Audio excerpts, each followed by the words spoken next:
नमस्कार दोस्तों, स्वागत है आप सभी का। मैं कवि जैन जीकेएस एकेडमी की डिजिटल मंच पर सभी का हार्दिक अभिनंदन करता हूं। जैसे हम पिछली क्लास के अंदर हम पढ़ रहे थे, राज्य व्यवस्था का एक संविधान का एक महत्वपूर्ण भाग होता है, टॉपिक है, इसका नाम है प्रस्तावना। प्रियम्बल के बारे में हम पढ़ रहे थे, इसके निम्न उद्देश्य के बारे में हमने जाना और उसके बारे में चर्चा का प्रयास किया। ठीक है, आज उसी को हम आगे लेके चलते हैं। हमने जो बात करी थी हम वापिस इसको रिपीट कर लेते हैं कि हमने किस किस बारे में बात करी, तो आपको एक रिकॉल हो जाएगा कि आपको याद आ जाएगा कि हमने क्या क्या बारे में पढ़ा था। ठीक है, हमने संविधान प्रस्तावना के बारे में सुना था, पढ़ा। प्रस्तावना के बारे में हमने सबसे पहले बात करी थी, उसका परिचय के बारे में बात करी थी। प्रस्तावना में हमने बात करी थी इसके परिचय के बारे में कि प्रस्तावना किसको कहते हैं। इंट्रोडक्शन टू द कॉन्स्टिट्यूशन को कहते हैं। एक संविधान का एक परिचय है, इंट्रोडक्शन है। जिस प्रकार के इस किताब का होता है उसी प्रकार एक संविधान का जो होता है उसको हम प्रस्तावना के नाम से जानते हैं। अलग अलग लोगों ने इसके बारे में अलग अलग व्याख्या भी करी थी। किसी ने इसको राजनीतिक जन्म पत्री कहा था, किसी ने इसको संविधान की आत्मा कहा था और किसी ने इसको संविधान का परिचय पत्र कहा था। आपको बताना है कि इसमें किसने किसने किसको कहा था। ठीक है, अब आगे चलते हैं। हम आगे हमने बात करी थी संविधान के प्रस्तावना में जो हमने निम्नलिखित जो उद्देश्य हैं, हमारी प्रस्तावना में जो निम्नलिखित उद्देश्य हैं उसके बारे में हमने बात करी थी। हम वापस इसको लिख लेते हैं ताकि आपको इसको टेबल्स के सहित याद हो जाएगा। ठीक है, और टेबल सहित आपको याद हो जाएगा और आपको याद करने की जरूरत नहीं पड़ेगी। जो उद्देश्य है उससे ही आपके क्वेश्चन निकल के आते हैं और उसी क्वेश्चन का क्रम ध्यान रखिए। कौन सा संशोधन हुआ था वो ध्यान रखिए, कौन संशोधन से कौन से शब्द निकल के आए वो ध्यान रखिए, कौन से जोड़े गए वो ध्यान रखिए। ठीक है, इसी से आपके क्वेश्चन बनने की संभावना ज्यादा होती है। हम पहली बात कर रहे थे, हमने बात करी थी संपूर्ण प्रभुत्व संपन्न की बात करी थी। हमने बात करी थी संपूर्ण प्रभुत्व संपन्न सॉवरेन की बात करी थी। संपूर्ण प्रभुत्व संपन्न पहला उद्देश्य था। दूसरा हमारे बात करी थी हमने सोशलिस्ट की, समाजवादी की सोशलिस्ट की बात करी। तीसरी हमने बात करी पंथ निरपेक्ष की बात करी हमने। ठीक है, और चौथी हमने बात करी लोकतंत्रात्मक। और पांचवी बात करी हमने, पांचवा उद्देश्य हमारा था गणराज्य। ठीक है, ये पांच उद्देश्य हमारे अंदर बताए गए थे। ठीक है, प्रकृति जिसको नेचर इसको कह सकते हैं, नेचर है, ये एक नेचर है, प्रस्तावना का नेचर इसको कह सकते हैं, वो हमारे पांच है। ठीक है, अब आगे बात कर रहे हैं। आगे हम देखते हैं इसके बारे में और क्या बता रखा है। जब इसके बारे में न्याय बता रखी थी, न्याय स्वतंत्रता, हम इसको ऊपर लिख लेते हैं। हाँ, तो न्याय, अब न्याय भी इसमें तीन प्रकार के न्याय के बारे में वर्णन किया गया था। देखते हैं इसको, स्वतंत्रता और समानता। न्याय, स्वतंत्रता और समानता। अब आगे बात करते हैं, इसमें और भी बातें कही गई थी।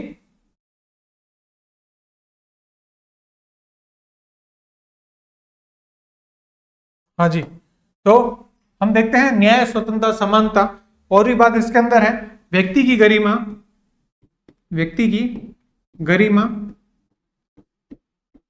राष्ट्र की एकता एवं अखंडता के बारे में बताया गया, यूनिटी और इंटीग्रिटी जो हमने सुना था। और लास्ट बात कर रहे हैं हम बंधुत्व, फ्रेटर्निटी, यानी कि भाईचारा इसको कह सकते हो आप, उसके बारे में चर्चा हुई थी। ठीक है, ये हमारी चर्चा हुई थी। अब हमने न्याय में भी तीन प्रकार के न्याय के बारे में बात करी थी। सामाजिक, ये आपको रिकॉल हो जाएगा, आर्थिक और राजनीतिक, तीन प्रकार के न्याय की बात करी गई है। इसका क्रम ध्यान रखिए, कौन कौन से न्याय इसके अंदर लिखित है वो ध्यान रखिएगा। ठीक है, स्वतंत्रता की बात करते हैं, पांच प्रकार के स्वतंत्रता की बात करी गई है। पांच प्रकार की स्वतंत्रता की बात करी गई है। अब स्वतंत्रता में कौन कौन से हैं? विचार, अभिव्यक्ति,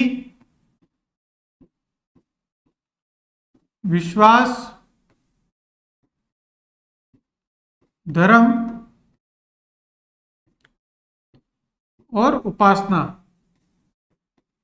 liberty of thought, expression, belief, faith and worship की बात की गई है। ठीक है। समानता की बात कर रहे हैं, यानी कि समता की बात करते हैं, प्रतिष्ठा, स्टेटस एंड अपॉर्चुनिटी की बात कर रहे हैं, अवसर की बात कर रहे हैं, ठीक है। हमने देखा, अब इससे हम प्रस्तावना को कैसे याद कर सकते हैं, आप ध्यान से सुनिएगा, ठीक है। प्रस्तावना की पहली पंक्ति कहती है, प्रस्तावना ही क्या कहती है, ध्यान से सुनिएगा, ठीक है।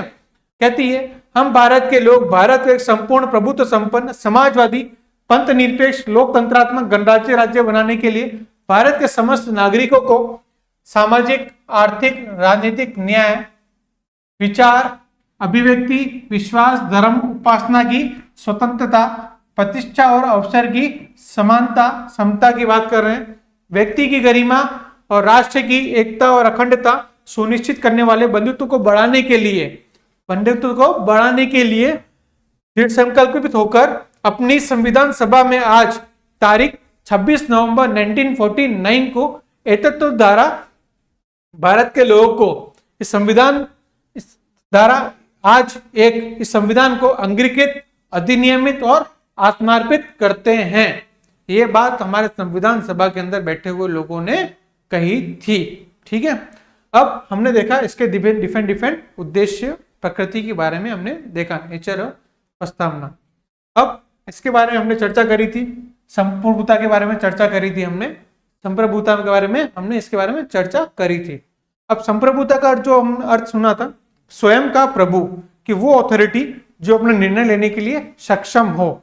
हम जब हमारा देश गुलाम नहीं था तो भारत आजाद नहीं हुआ था, सारे निर्णय ब्रिटेन द्वारा लिए जाते थे, परंतु जब हमारा भारत आजाद हुआ, हम संप्रभु राष्ट्र बने, तो भारत की जो एब्सोल्यूट संप्रभुता है वो भारत के लोगों में निवास करती है, भारत की जनता द्वारा चुने गए प्रतिनिधियों में निवास करती है।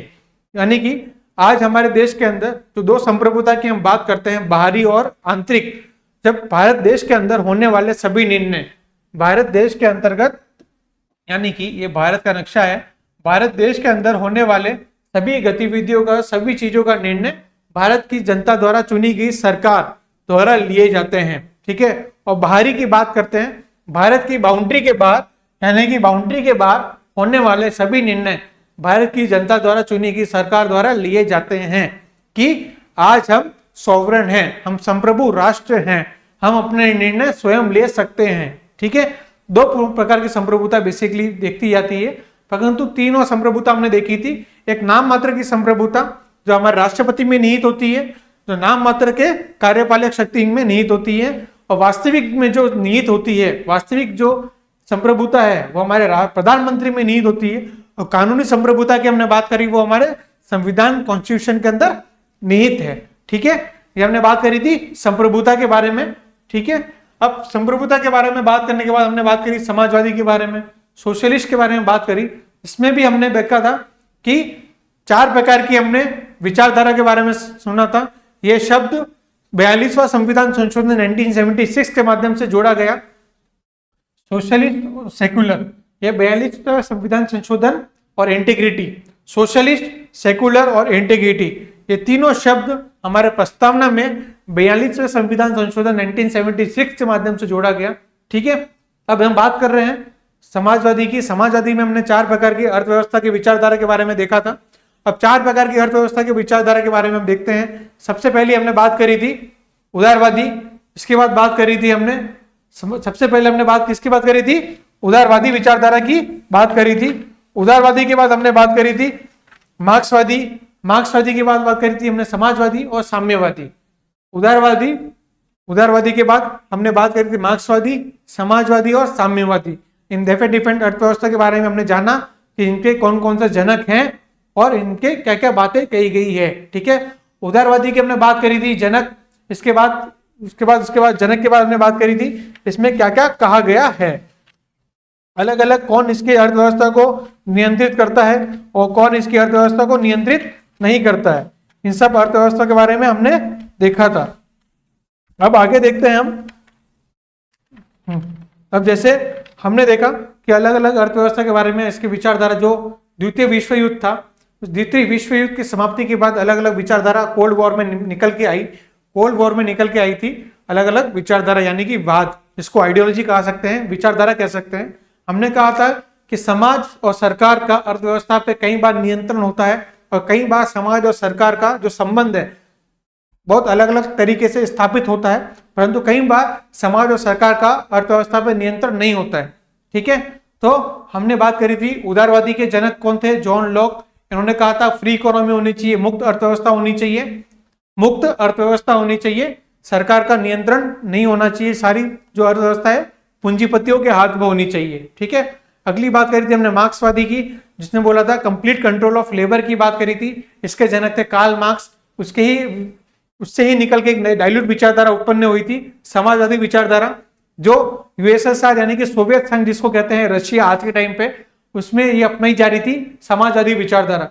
इसमें कहा था कि सरकार का अर्थव्यवस्था पर नियंत्रण हो, सरकारी जितने भी अस्पताल होते हैं, स्कूल होते हैं, जितनी भी सुविधा होती है उसका सब पे सरकार का नियंत्रण होना चाहिए। ठीक है, अब बात कर रहे हैं अगली विचारधारा जो हमारी थी साम्यवादी की।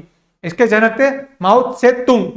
इनका कहना था कि जितने भी अर्थव्यवस्था है उस अर्थव्यवस्था किसी समूह, एक ग्रुप ऑफ पीपल होना चाहिए, एक समूह होना चाहिए, उस ग्रुप के पास रहनी चाहिए अर्थव्यवस्था का कंट्रोल, नियंत्रण, और वो ग्रुप ही अर्थव्यवस्था को कंट्रोल करेगा।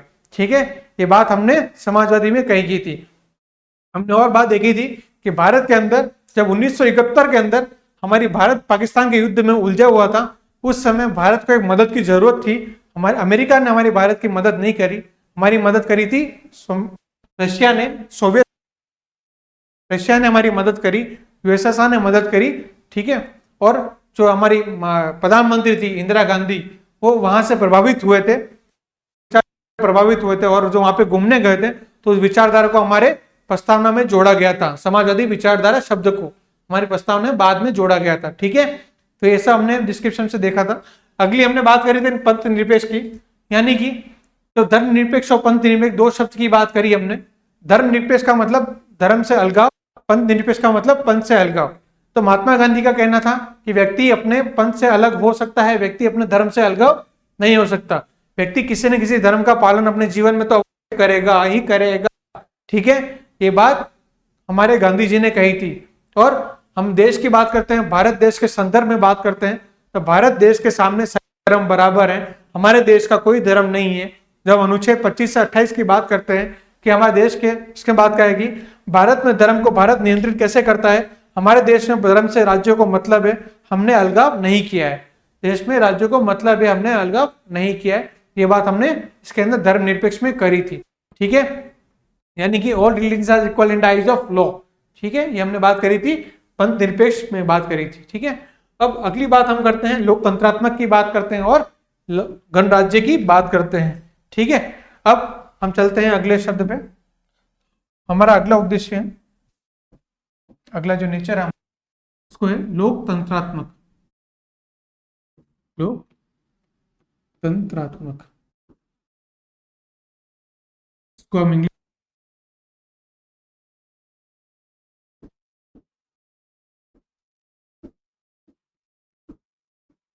ठीक है। अब जो है ये शब्द है, इससे दो शब्द निकल के आते हैं, दो वर्ड निकल के आते हैं। एक होता है डेमो, एक होता है क्रेटिया। एक डेमो और एक होता है क्रेटिया। ठीक है, डेमो का मतलब होता है जनता और क्रेटिया का मतलब होता है शासन, यानी कि जनता का शासन। जब हम पहली पंक्ति पढ़ते हैं कि भारत की शक्ति का स्रोत क्या है, संविधान की शक्ति का स्रोत क्या है, तो हम पहली पंक्ति पढ़ते हैं वी द पीपल, यानी कि हम भारत के लोग, हम भारत के लोग संविधान की शक्ति का स्रोत है, शक्ति का स्रोत है। अब अब्राहम लिंकन ने इसके बारे में बात करी थी, यानी कि हम इसके बारे में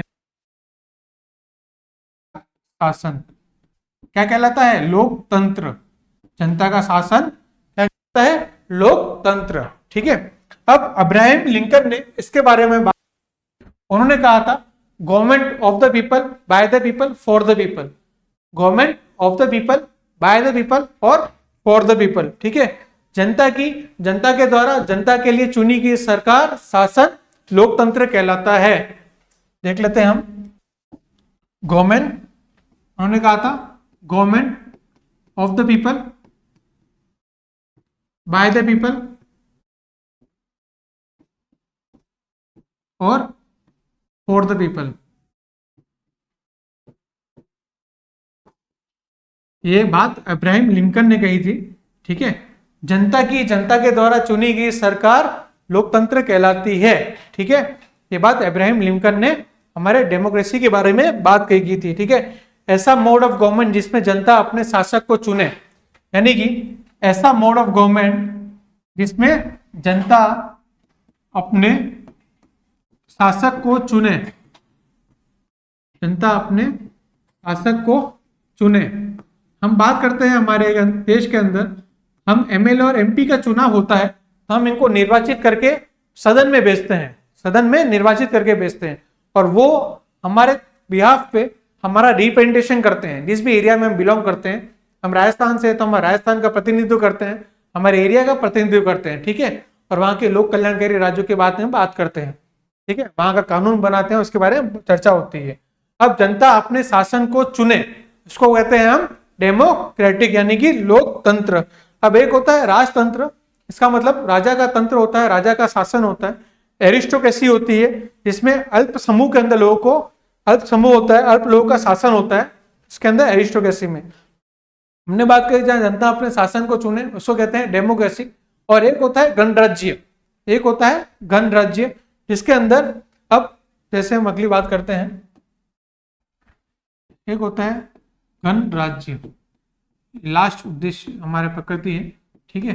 जैसे डेमोक्रेसी में हमने देखा था कि जनता अपने शासन को चुने। अब भारत की बात करते हैं तो भारत के अंदर जो बात कर रहे हैं, राष्ट्रपति शासन है या सरकारी शासक है।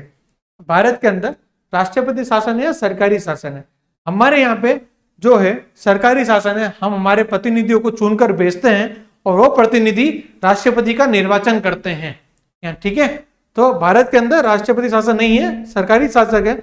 अब जनता का शासन है, यानी कि जनता का शासन है।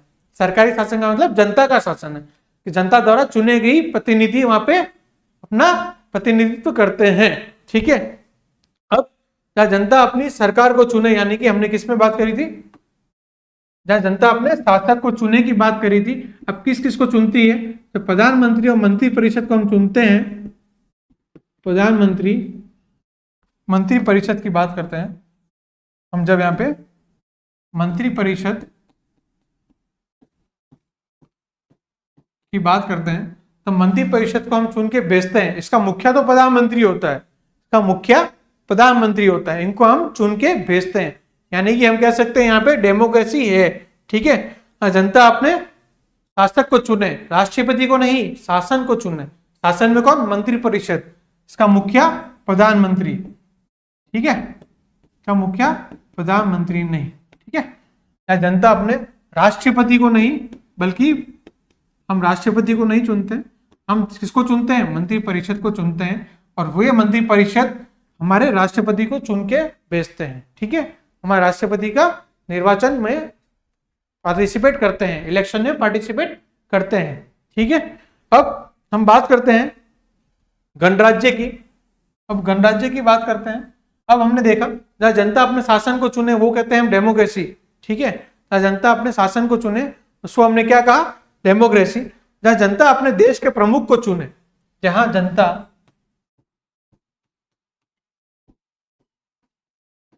अपने देश के प्रमुख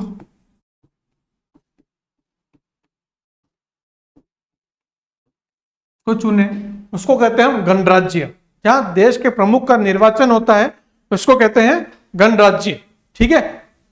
यानी कि इलेक्टेड की बात कर रहे हैं, जहां देश का प्रमुख निर्वाचित होता है उसको कहते हैं हम गणराज्य। इसको इंग्लिश में कहते हैं हम रिपब्लिक, इंग्लिश में कहते हैं हम रिपब्लिक। अब भारत की बात कर रहे हैं, भारत के संदर्भ की बात करें तो भारत के अपने देश के प्रमुख कौन होगा, यानी कि हेड ऑफ नेशन, जिसको बोल सकते हो आप, हेड ऑफ नेशन, देश का प्रमुख। एक होता है सरकार का प्रमुख और एक होता है देश का प्रमुख, ठीक है।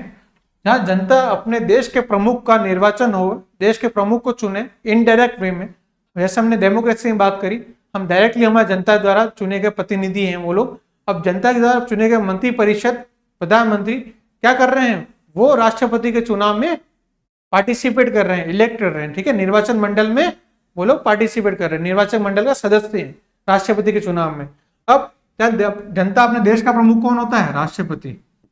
हमारे देश के अंदर देश का प्रमुख होता है राष्ट्रपति, और सरकार का प्रमुख होता है प्रधानमंत्री। एक होता है देश का प्रमुख और एक होता है सरकार का प्रमुख। सरकार का प्रमुख जो होता है पीएम, प्रधानमंत्री, और देश का प्रमुख जो होता है वो राष्ट्रपति होता है। गणराज्य का मीनिंग हमने देखा, देश के प्रमुख का जब निर्वाचन होता है उसको हम कहते हैं गणराज्य। हमारे देश के अंदर वो कौन है? राष्ट्रपति। ठीक है, तो हमने इस प्रस्तावना में अलग अलग बारे में जाना। अब इसके बारे में हम एक बार रिकॉल कर लेते हैं, प्रस्तावना को हमने रिकॉल कर लेते हैं।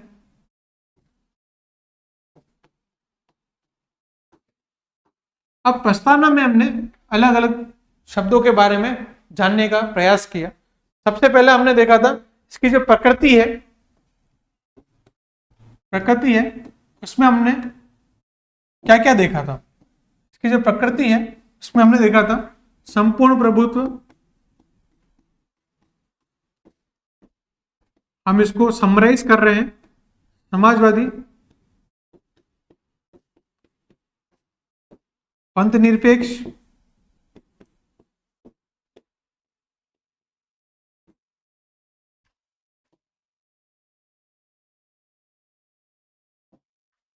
ठीक है, लोकतंत्रात्मक और गणराज्य। ये हमने इसकी प्रकृति के बारे में देखा था। ठीक है,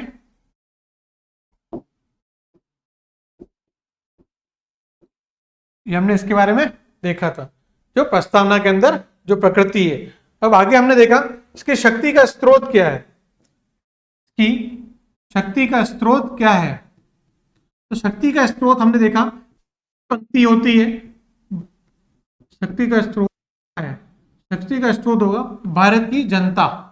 क्या होगा? भारत की जनता।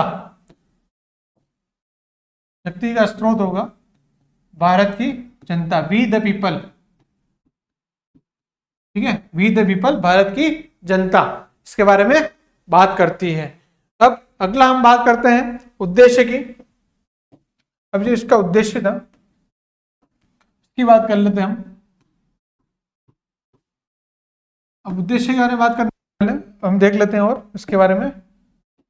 अब उद्देश्य के अंदर 3 प्रकार का उद्देश्य पढ़ा है हमने: न्याय, स्वतंत्रता और समानता। ठीक है, ये 3। अब इसमें भी अलग अलग देखें: सामाजिक, आर्थिक और राजनीतिक न्याय, विचार, अभिव्यक्ति, विश्वास, धर्म, उपासना की स्वतंत्रता और अवसर और प्रतिष्ठा की समानता के बारे में बात करी हमने। अब आगे बात करते हैं इसकी तिथि के बारे में।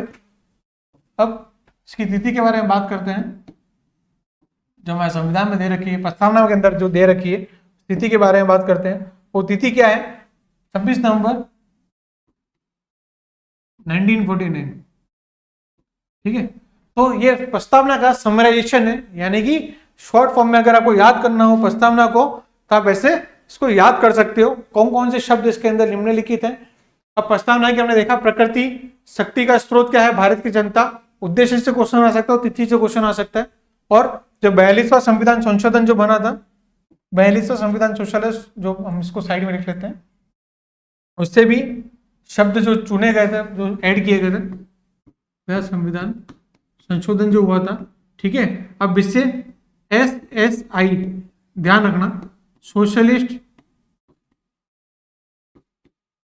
सेक्युलर और इंटीग्रिटी,